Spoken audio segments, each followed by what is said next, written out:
90 શબ્દ ઝડપ. સામાન્ય રીતે વૃદ્ધાશ્રમમાં વધારો થવાનું મુખ્ય કારણ સંપત્તિ હોય છે. સંપત્તિ માટે સંતાનો કંઈ પણ કરી શકે છે. અમદાવાદમાં આવો એક કિસ્સો સામે આવ્યો છે. સંતાનોએ પોતાની જનેતાની માલિકીની મિલકતમાંથી અધિકાર માગવા માટે ગુજરાત હાઈકોર્ટના દ્વાર ખખડાવ્યા હતા. કોઈ કારણસર સગી માતાએ પ્રોપર્ટીમાંથી દીકરા અને દીકરીનો હિસ્સો હટાવી દીધો છે.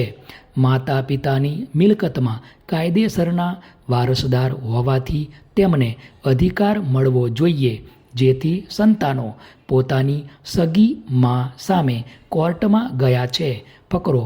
આ કેસની વિગત એવી છે કે આકાંક્ષા પટેલ, જેઓ મૂળ મુંબઈના વતની છે, પરંતુ છેલ્લા 10 વર્ષથી અમદાવાદમાં રહે છે. તેના પતિ બિઝનેસ કરવા માટે અમેરિકામાં છે અને ભારતમાં આવતા જતા રહે છે. તેમના દીકરો અને દીકરી બંને મુંબઈમાં અભ્યાસ કરી રહ્યા છે. આકાંક્ષા પટેલ અમદાવાદમાં એકલા રહે છે અને વસ્ત્રાપુર ખાતે 2 બંગલા ધરાવે છે.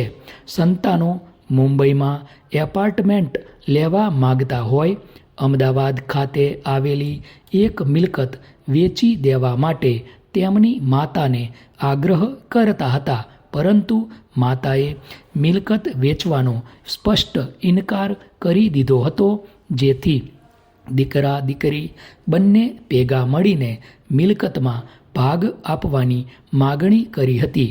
પરંતુ માતાએ ના પાડતા સંતાનો દ્વારા કોર્ટમાં અરજી કરી હતી.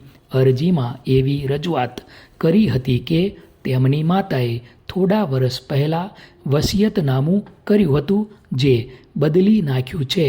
પહેલાં વસિયતનામામાં બંને સંતાનો અને તેમના મામીનું નામ ઉમેર્યું હતું, પરંતુ છેલ્લા થોડા વખત પહેલાં જ તેમની માતાએ વિલમાંથી બંને સંતાનના નામ કાઢી નાખ્યા છે.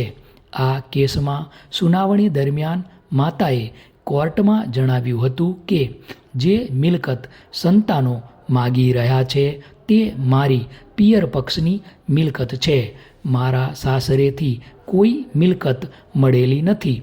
ગુજરાત હાઈકોર્ટ દ્વારા જણાવ્યું હતું કે હિન્દુ સેક્શન એક્ટ હેઠળ માતાને પિયરમાંથી મળેલી મિલકત પોતે ઈચ્છે તો જ સંતાનોને આપી શકે.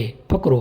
માતાના પિયરમાં નાના ભાઈનું મૃત્યુ થતાં તેના પિતાએ મિલકત, ઘરેણાં અને બેંક ડિપોઝિટ વગેરે પોતાની દીકરીના નામે કરી દીધી હતી, પરંતુ ભાઈનું અવસાન થયા બાદ તેની નિઃસંતાન ભાભી પિયર જતી રહી હતી, જેથી પોતાના પિતાએ આપેલી મિલકત પૈકી એક મકાનમાંથી 50% હિસ્સો તેની ભાભીના નામે કરી દીધો છે. આ હિસ્સો આપવા બાબતે સંતાનો દ્વારા કોર્ટમાં વાંધો ઉઠાવ્યો હતો. જો કે કોર્ટ દ્વારા ટકોર કરવામાં આવી હતી કે કાયદા અનુસાર જો ભાભી ધારે તો બંને મિલકતમાં ભાગ માગી શકે છે. આમ જે મિલકત સંતાનોના મામીને કાયદેસરની મળવી જોઈએ તે મિલકત આપી છે, પરંતુ દીકરા અને દીકરીએ વાંધો ઉઠાવતા તેમની માતા ગુસ્સે થઈ ગઈ હતી.